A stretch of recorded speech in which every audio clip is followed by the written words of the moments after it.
Kind of sentence, वाक्य के प्रकार कौन कौन से होते हैं। वाक्य क्या होता है, जो भी चीजें हम बोलते हैं, बोलने के बाद हमारा एक सही मतलब निकलने लगता है, उसे हम वाक्य कहते हैं। जैसे अगर कोई सेंटेंस बोले कि मोहन पत्र लिख रहा है, तो ये सेंटेंस जाके है पे खत्म हो रहा है, तो खत्म हो रहा है, तो वहाँ पे उसके बीच में हमने क्या किया, शब्दों का प्रयोग किया है।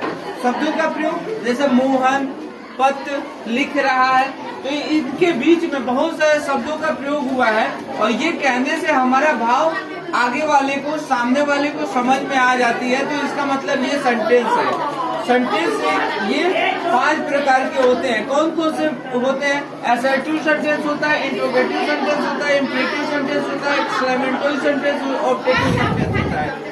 ये 5 प्रकार होते हैं। अब इसके प्रकार के बारे में जानेंगे। असर्टिव सेंटेंस क्या होता है। असर्टिव सेंटेंस जिन वाक्यों में किसी भी तत्व के प्रकट होने का बोध अथवा किसी बात की घोषणा की गई होती है, उन्हें सामान्य वाक्य यानी कि असर्टिव सेंटेंस कहते हैं। इसको 2 भागों में बांटा गया है। असर्टिव सेंटेंस को 2 भागों में बांटा गया है। पहला जो है अफर्मेटिव सेंटेंस, दूसरा होता है निगेटिव सेंटेंस। अफर्मेटिव जो होता है वो सकारात्मक स्टेटमेंट देता है, यानी कि पॉजिटिव स्टेटमेंट जो देता है उसे हम क्या कहते हैं, अफर्मेटिव सेंटेंस कहते हैं। जैसे कि मान लो कि शेर जंगल में दौड़ रहा है, मोहन पत्र लिख रहा है, राजू घर जा रहा है, इस टाइप के जो सेंटेंस होते हैं, या मैं जो भी बोल रहा हूँ तो ये पॉजिटिव स्टेटमेंट है, तो इसलिए इसे हम क्या कहेंगे, अफर्मेटिव सेंटेंस कहेंगे। लेकिन बात वही जब निगेटिव सेंटेंस की करेंगे, तो निगेटिव सेंटेंस में नकारात्मक वाक्य आता है, यानी कि नहीं का प्रयोग होता है, नो में आंसर दिया जाता है, यानी कि कोई भी सेंटेंस जो होता है उसे हम नकार देते हैं सीधा सीधा उसे, यानी कि निगेटिव सेंटेंस यानी कि नकारात्मक वाक्य कहते हैं उसे। उसमें नॉट का नॉट या नहीं लगा होता है। हिंदी सेंटेंस में नहीं लगा होता है और इंग्लिश सेंटेंस में नॉट लगा होता है।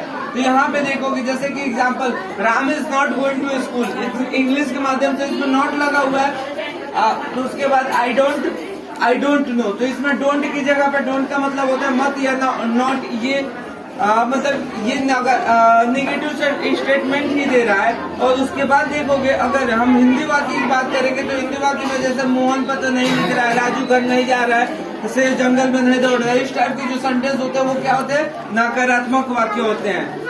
अब देखिए बात करेंगे हम इंट्रोगेटिव सेंटेंस की। इंट्रोगेटिव सेंटेंस को हिंदी में कहा जाता है प्रश्नवाचक वाक्य। इसमें प्रश्न पूछने का काम किया जाता है। जिस सेंटेंस में प्रश्न पूछने का काम किया जाता है उसे हम क्या कहते हैं, इंट्रोगेटिव सेंटेंस कहते हैं। एग्जाम्पल के तौर पे देखोगे तो क्या कहेंगे हम, जैसे क्या आप लोग कहीं जा रहे हो, मोहन घर क्यों जा रहा है, राजू पत्र क्यों लिख रहा है, तो इस टाइप के क्यों क्या वाक्य लगा के डब्ल्यू टाइप जो वर्ड होते हैं उसका प्रयोग करके हम जिस क्वेश्चन को पूछते हैं वो इंडिकेट करते हैं किस तरफ से, निगेटिव सेंटेंस को ही बताते हैं सब, निगेटिव इंट्रोगेटिव सेंटेंस को ही बताते हैं सब। तो ये सेंटेंस को हम क्या कहते हैं, इंट्रोगेटिव सेंटेंस कहते हैं। जैसे वाई आर यू गोइंग, और उसके बाद जैसे कि क्या आप पत्र लिख रहे हो, क्या मोहन घर जा रहा है, इस टाइप में क्या क्यों कैसे लगा के क्वेश्चन पूछा जाए तो वो क्या करेगा, वो सेंटेंस से, उस सेंटेंस से हमको यही पता चलेगा कि वो इंट्रोगेटिव सेंटेंस है। बाद में उसके बाद ऑब्जेक्टिव सेंटेंस, ऑब्जेक्टिव सेंटेंस को हिंदी में कहा जाता है आज्ञा सूचक वाक्य। ऑब्जेक्टिव सेंटेंस को हिंदी में क्या कहा जाता है, आज्ञा सूचक वाक्य। तो ऑब्जेक्टिव सेंटेंस, इससे ये पता चला आज्ञा सूचक वाक्य। आज्ञा का मतलब क्या होता है, आदेश, आदेश जिसमें आदेश निर्देश निवेदन प्रार्थना का भाव प्रकट हो उसे हम क्या कहते हैं, मतलब इम्परेटिव सेंटेंस।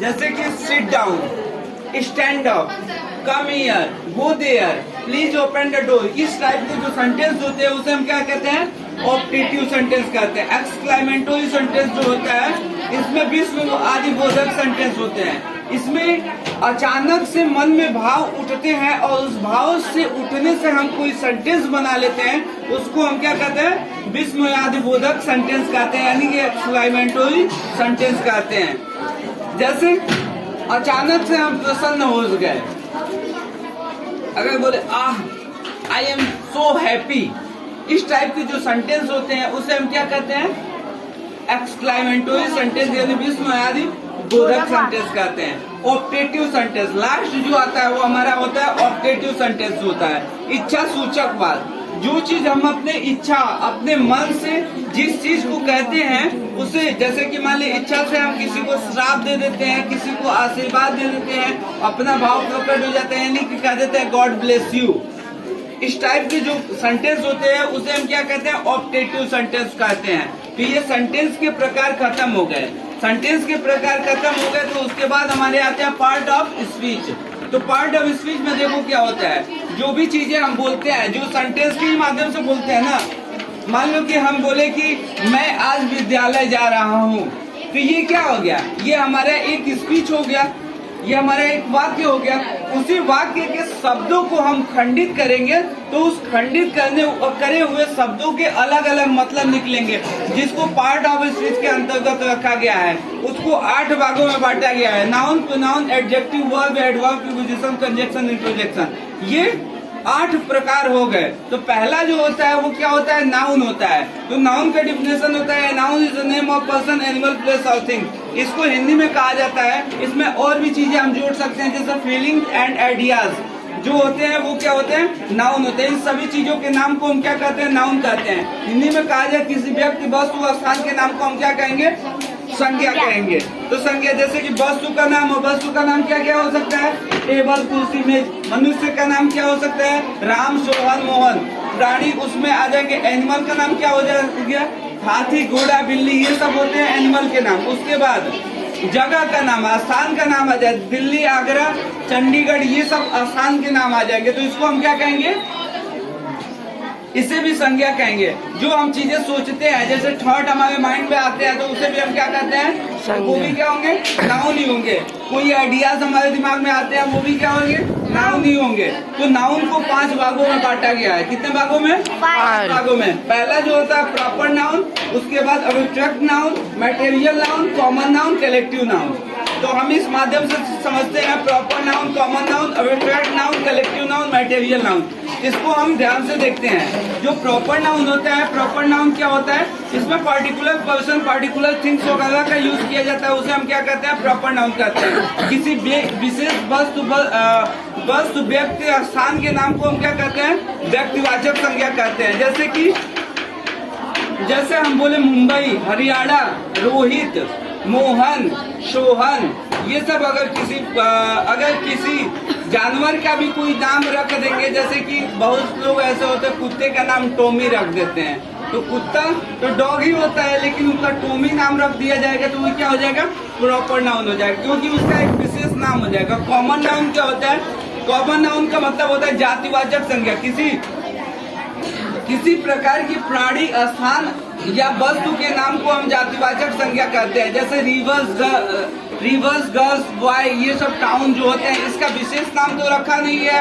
इसको कहने से बहुत सारी चीजों का बोध हो जाएगा, यानी कि उसे हम क्या कहेंगे, जातिवाचक संज्ञा कहेंगे। अब्स्ट्रैक्ट नाउन जो होता है गुणवाचक संज्ञा, ये क्वालिटी, क्वांटिटी, इस सब चीजों को दर्शाता है, तो उसे हम क्या कहते हैं, अब्स्ट्रैक्ट नाउन कहते हैं। विजडम जो होता है, ऑनेस्टी होता है, ब्रेवरी होता है, ये सब क्या होते हैं, सब गुण है, मनुष्य के गुण हैं, तो इसे हम क्या कहेंगे, गुणवाचक संज्ञा यानी अब्स्ट्रैक्ट नाउन कहेंगे। कलेक्टिव नाउन जो होता है समूहवाचक संज्ञा।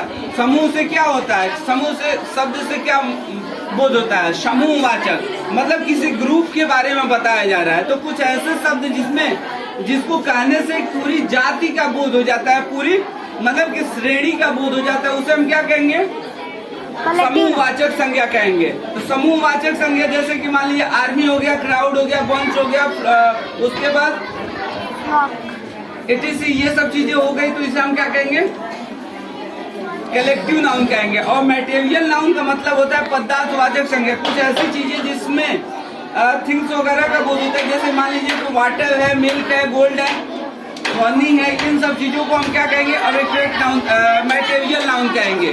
अब आगे चलते हैं, अगला चैप्टर।